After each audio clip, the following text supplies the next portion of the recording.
सूर्याच्या सोनेरी किरणांनी उजाडली प्रजासत्ताक दिनाची पहाट. भारत मातेला वंदन करून करतो मी माझ्या भाषणाला सुरुवात.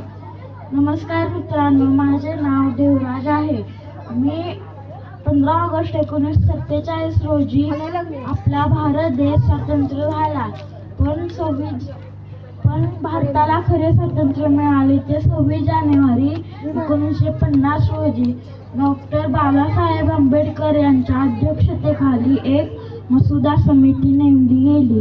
या समितीने 2 वर्ष 11 महिने 28 दिवस अथक परिश्रम करून भारताला एक संविधान प्रदान केले. हे संविधान 26 जानेवारी 1950 रोजी अंमलात आले आणि आपला भारत देश सार्वभौम लोकशाही आणि प्रजासत्ताक देश बनला. लोकशाही म्हणजे लोकांनी लोकांच्या हिताकरिता लोकांसाठी चालवलेले राज्य होय.